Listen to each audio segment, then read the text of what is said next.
Kinds of Kindness is an anthology film directed and co-written by Yorgos Lanthimos.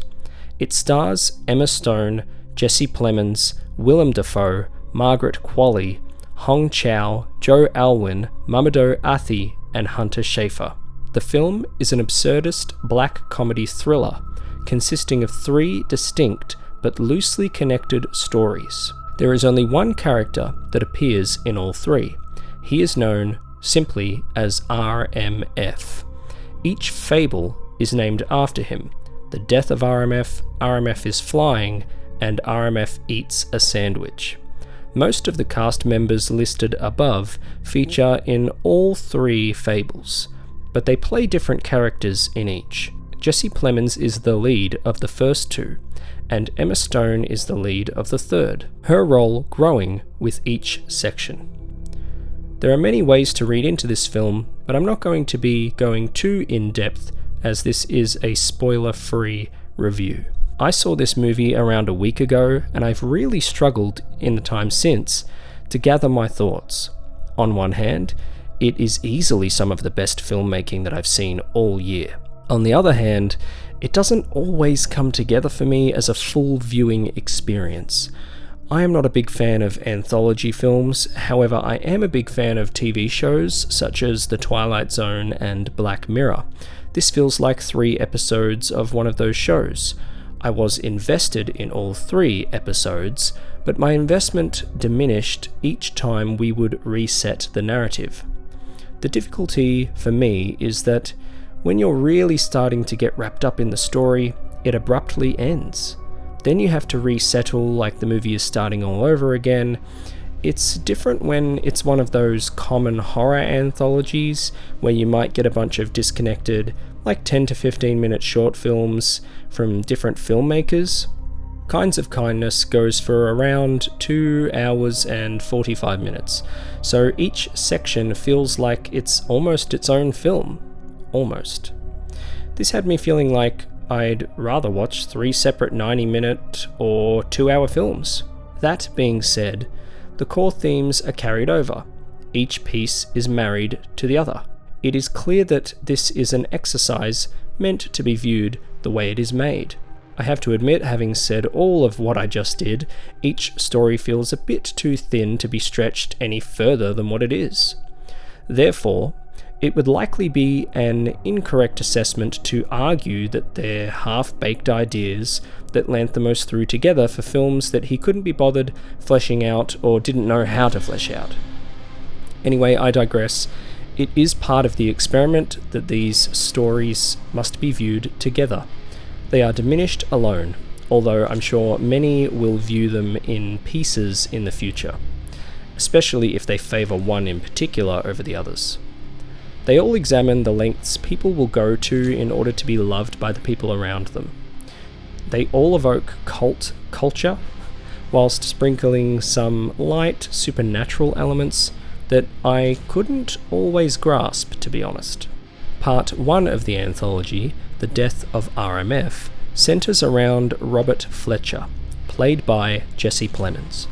Fletcher follows every order given by his domineering boss, Raymond, and his lover, played by Willem Dafoe and Margaret Qualley, respectively. He centres his whole life around pleasing his boss, including his marriage to his wife Sarah, played by Hong Chow. Once Raymond orders Robert to crash his car at a particular intersection, Robert's loyalty is slowly tested. Jesse Plemons impressed me immensely here. My relationship to his performances has transformed a lot since Breaking Bad.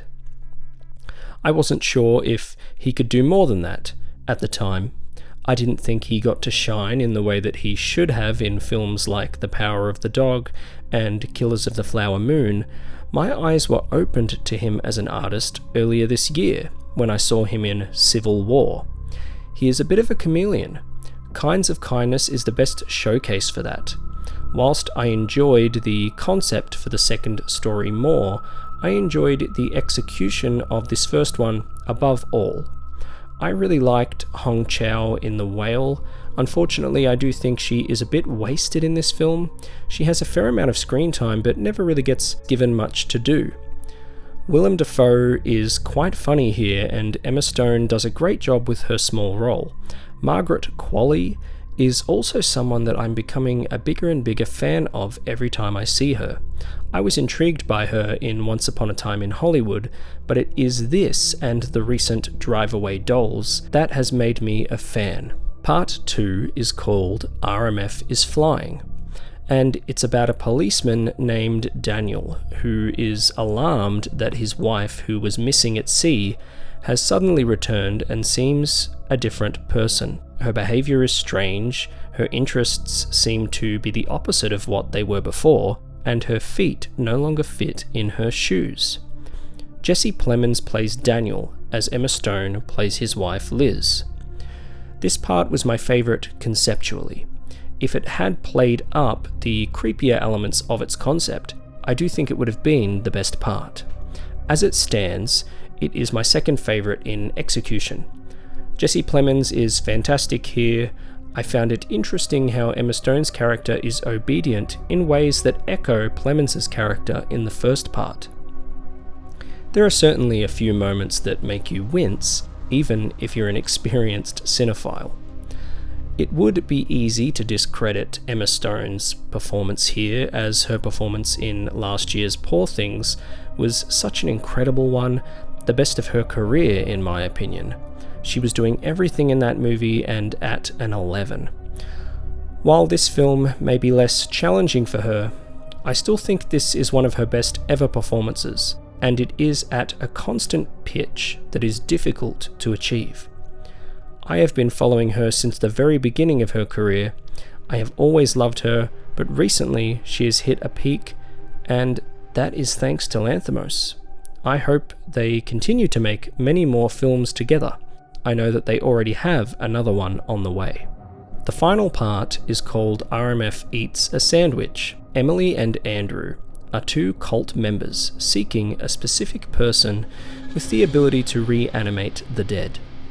I must admit that I was a bit fatigued during this section of the film. I know I'm not alone in this feeling.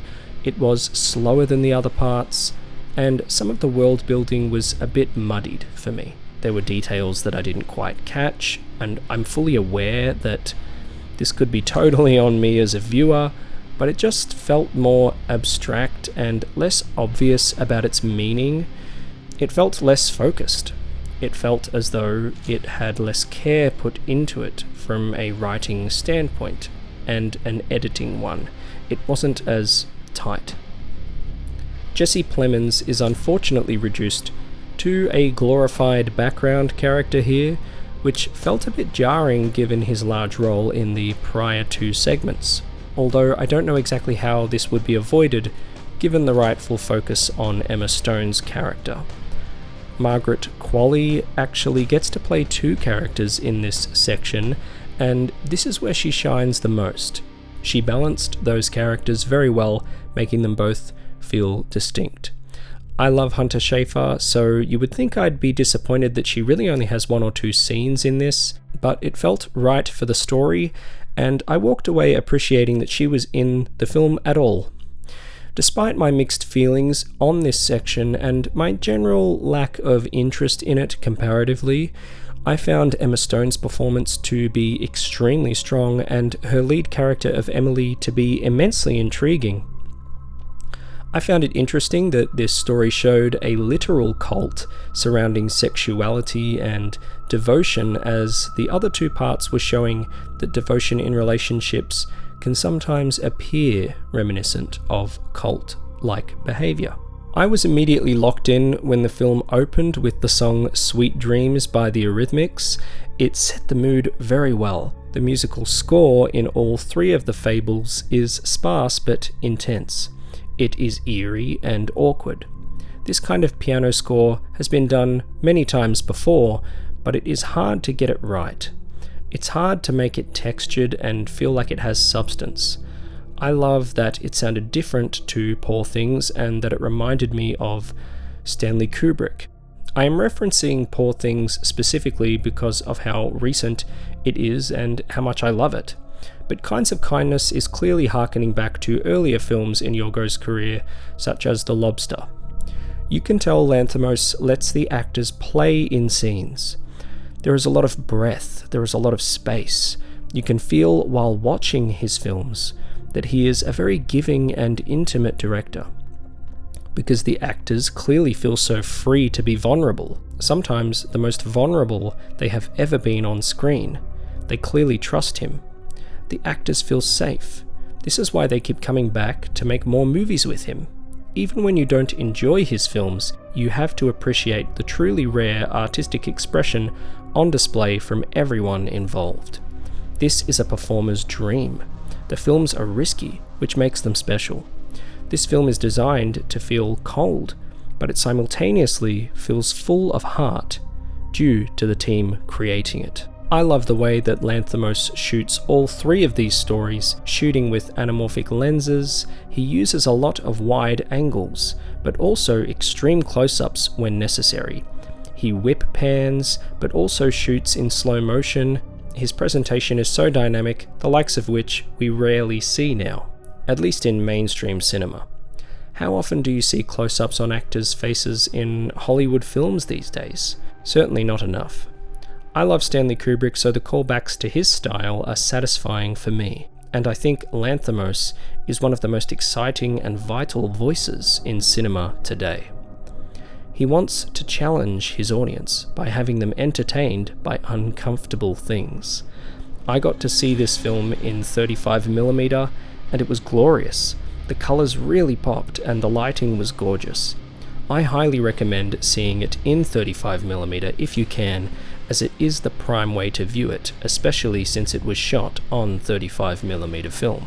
So this movie will obviously not be for everyone. Ultimately, I feel as though I respect it and appreciate it more than it appealed to my personal genre sensibilities.